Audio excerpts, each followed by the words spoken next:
जय गुरु जी। गुरु जी का शुक्राना, गुरु जी की प्यारी प्यारी संगत का शुक्राना। संगत जी, कल हमने महाशिव पुराण कथा रुद्र संहिता द्वितीय खंड का अध्याय 14 श्रवण किया था।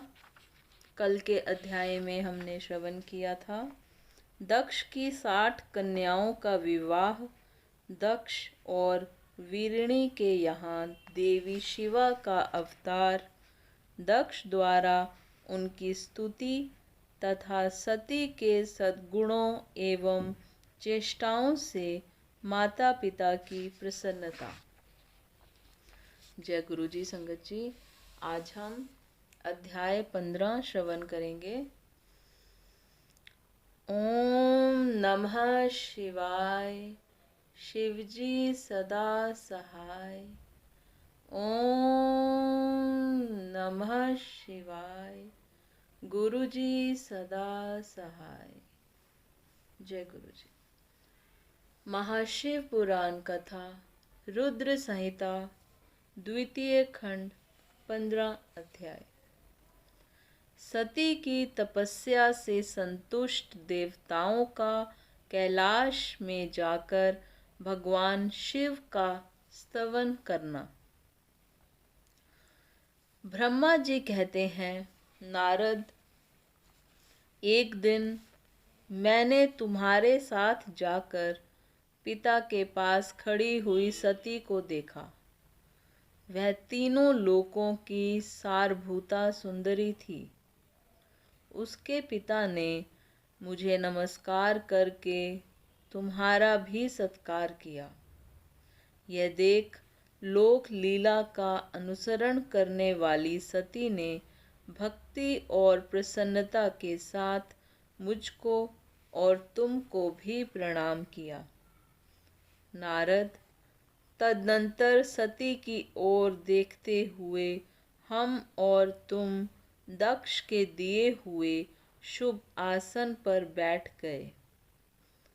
तत्पश्चात मैंने उस विनयशीला बालिका से कहा, सती, जो केवल तुम्हें ही चाहते हैं और तुम्हारे मन में भी एकमात्र जिनकी ही कामना है, उन्हीं सर्वज्ञ जगदीश्वर महादेव जी को तुम पति रूप में प्राप्त करो। शुभे, जो तुम्हारे सिवा दूसरी किसी स्त्री को पत्नी रूप में ना तो ग्रहण कर सके हैं, ना करते हैं और ना भविष्य में ही ग्रहण करेंगे, वे ही भगवान शिव तुम्हारे पति हों। वे तुम्हारे ही योग्य हैं, दूसरे के नहीं। नारद, सती से ऐसा कहकर मैं दक्ष के घर में देर तक ठहरा रहा। फिर उनसे विदा ले मैं और तुम दोनों अपने अपने स्थान को चले गए। मेरी बात को सुनकर दक्ष को बड़ी प्रसन्नता हुई। उनकी सारी मानसिक चिंता दूर हो गई और उन्होंने अपनी पुत्री को परमेश्वरी समझकर गोद में उठा लिया। इस प्रकार कुमारोचित सुंदर लीला विहारों से सुशोभित होती हुई भक्त वत्सला सती, जो स्वेच्छा से मानव रूप धारण करके प्रकट हुई थीं, कौमारावस्था पार कर गईं। बाल्यावस्था बिताकर किंचित युवावस्था को प्राप्त हुई सती अत्यंत तेज एवं शोभा से संपन्न हो संपूर्ण अंगों से मनोहर दिखाई देने लगी। लोकेश दक्ष ने देखा कि सती के शरीर में युवावस्था के लक्षण प्रकट होने लगे हैं। तब उनमें मन में यह चिंता हुई कि मैं महादेव जी के साथ इनका विवाह कैसे करूं। सती स्वयं भी महादेव जी को पाने की प्रतिदिन अभिलाषा रखती थी। अतः पिता के मनोभाव को समझकर वे माता के निकट गईं। विशाल बुद्धि वाली सती रूपिणी परमेश्वरी शिवा ने अपनी माता वीरणी से भगवान शंकर की प्रसन्नता के निमित्त तपस्या करने के लिए आज्ञा मांगी। माता की आज्ञा मिल गई। अतः दृढ़ता पूर्वक व्रत का पालन करने वाली सती ने महेश्वर को पति रूप में प्राप्त करने के लिए अपने घर पर ही उनकी आराधना आरंभ की।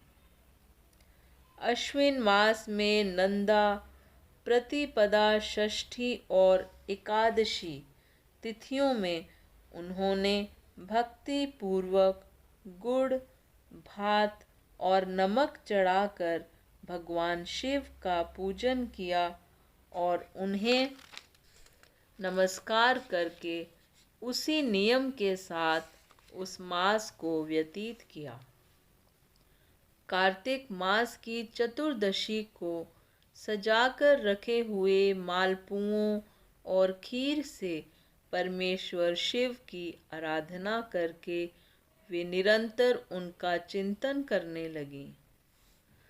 मार्गशीर्ष मास के कृष्ण पक्ष की अष्टमी तिथि को तिल, जौ और चावल से हर की पूजा करके ज्योतिर्मय दीप दिखाकर अथवा आरती करके सती दिन बिताती थी। पौष मास के शुक्ल पक्ष की सप्तमी को रात भर जागरण करके प्रातःकाल खिचड़ी का नैवेद्य लगा के शिव की पूजा करती थी। माघ की पूर्णिमा को रात में जागरण करके सवेरे नदी में नहाती और गीले वस्त्र से ही तट पर बैठकर भगवान शंकर की पूजा करती थी। फाल्गुन मास के कृष्ण पक्ष की चतुर्दशी तिथि को रात में जागरण करके उस रात्रि के चारों पहरों में शिवजी की विशेष पूजा करती और नटों द्वारा नाटक भी कराती थी। चैत्र मास के शुक्ल पक्ष की चतुर्दशी को वे दिन रात शिव का स्मरण करती हुई समय बिताती और ढाक के फूलों तथा दवनों से भगवान शिव की पूजा करती थी।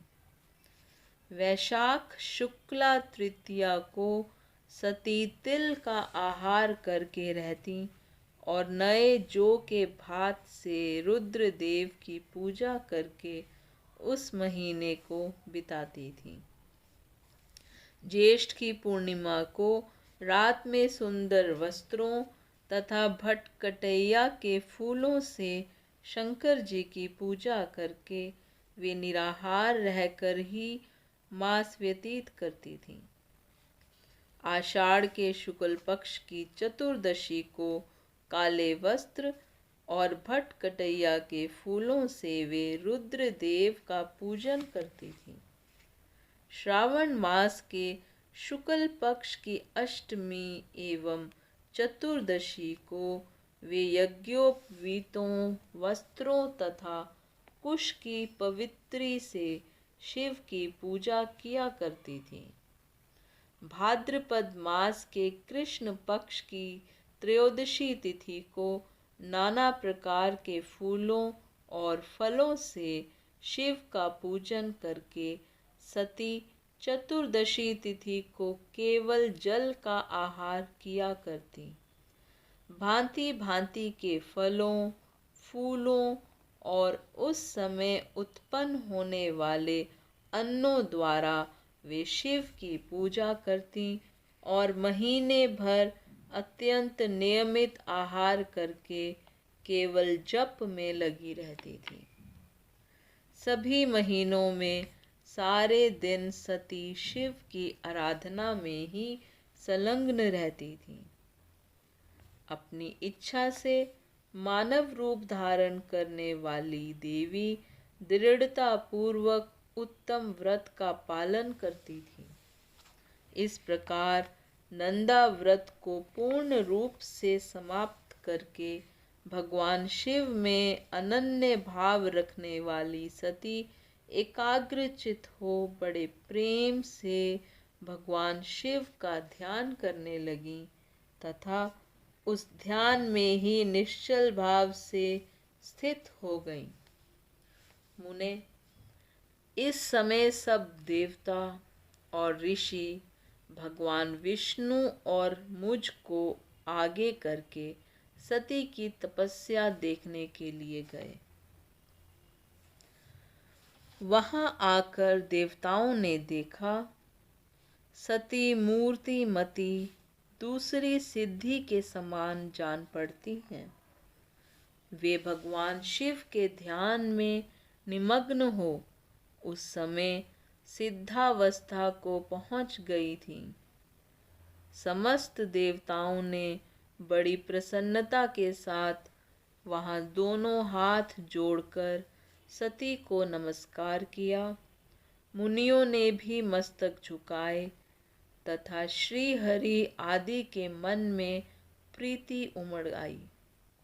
श्री विष्णु आदि सब देवता और मुनि आश्चर्यचकित हो सती देवी की तपस्या की भूरी भूरी प्रशंसा करने लगे। फिर देवी को प्रणाम करके वे देवता और मुनि तुरंत ही गिरि श्रेष्ठ कैलाश को गए, जो भगवान शिव को बहुत ही प्रिय है।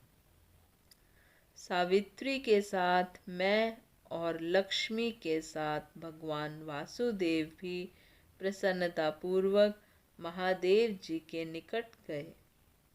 वहां जाकर भगवान शिव को देखते ही बड़े वेग से प्रणाम करके सब देवताओं ने दोनों हाथ जोड़ विनीत भाव से नाना प्रकार के स्तोत्रों द्वारा उनकी स्तुति करके अंत में कहा, प्रभु, आपकी सत्व, रज और तम नामक जो 3 शक्तियां हैं, उनके राग आदि वेग असहर्य हैं। वेदत्रयी अथवा लोकत्रयी आपका स्वरूप है। आप शरणागतों के पालक हैं तथा आपकी शक्ति बहुत बड़ी है, उसकी कहीं कोई सीमा नहीं है। आपको नमस्कार है। दुर्गापते, जिनकी इंद्रियां दुष्ट हैं, वश में नहीं हो पाती, उनके लिए आपकी प्राप्ति का कोई मार्ग सुलभ नहीं है। आप सदा भक्तों के उद्धार में तत्पर रहते हैं। आपका तेज छिपा हुआ है। आपको नमस्कार है। आपकी माया शक्ति रूपा जो अहम बुद्धि है, उससे आत्मा का स्वरूप ढक गया है। अतएव यह मूढ़ बुद्धि जीव अपने स्वरूप को नहीं जान पाता। आपकी महिमा का पार पाना अत्यंत कठिन ही नहीं, सर्वथा असंभव है। हम आप महाप्रभु को मस्तक झुकाते हैं। ब्रह्मा जी कहते हैं, नारद, इस प्रकार महादेव जी की स्तुति करके श्री विष्णु आदि सब देवता उत्तम भक्ति से मस्तक झुकाए प्रभु शिव जी के आगे चुपचाप खड़े हो गए। इति श्री महाशिव पुराण कथा 15 अध्याय समाप्त। संगत जी, आज का अध्याय यहीं पर संपन्न होता है। जय गुरु जी। संगत जी, अब आरती का समय है। जय गुरु जी। संगत जी, ओम जय शिव ओंकारा, स्वामी हरे शिव ओंकारा, ब्रह्मा विष्णु सदा शिव, भोले भोलेनाथ महादेव, अर्धांगी धारा। ओम जय शिव ओंकारा। एकानन चतुरानन पंचानन राजे, स्वामी पंचानन राजे, हंसानन गरुड़ासन ऋषिवाहन साजे। ओम जय शिव ओंकारा। दो भुज चार चतुर्भुज, 10 भुज ते सोहे, भोले 10 भुज ते सोहे। तीनों रूप निरखता, त्रिभुवन मन मोहे। ओम जय शिव ओंकारा। अक्षमाला बनमाला मुंडमाला धारी, भोले मुंडमाला धारी। त्रिपुरारी कंसारी, करमाला धारी। ओम जय शिव ओंकारा।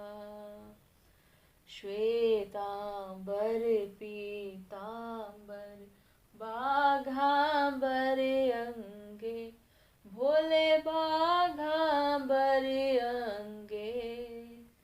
सनकादिक ब्रह्मादिक भूतादिक संगे। ओम जय शिव ओंकारा। कर के मध्य कमंडल, चक्र त्रिशूल धरता, भोले चक्र त्रिशूल धरता। जग करता जग हरता, जग पालन करता। ओम जय शिव ओंकारा।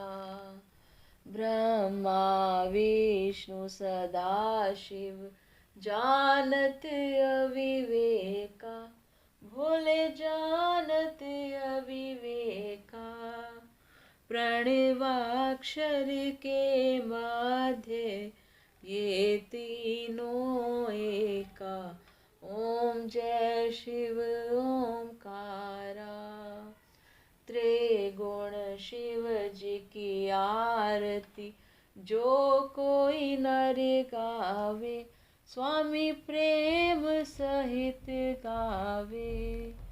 कहत शिवानंद स्वामी, कहत हरि हर स्वामी, मन वांछित फल पावे। ओम जय शिव ओंकारा। ओम जय शिव ओंकारा। स्वामी हर शिव ओंकारा, भोले पार्वती का प्यारा। ब्रह्मा विष्णु सदा शिव, भोले भोलेनाथ महादेव, अर्धांगी धारा। ओम जय शिव ओंकारा। बोलो शंकर भगवान की जय, भोलेनाथ भंडारी की जय, पार्वती माता की जय। बोलो सद्गुरु महाराज की जय। जय गुरु जी, जय गुरु जी। संगत जी, गुरु जी का शुक्राना, गुरु जी की प्यारी प्यारी संगत का लख लख शुक्राना। शुक्राना संगत जी। जय गुरु जी।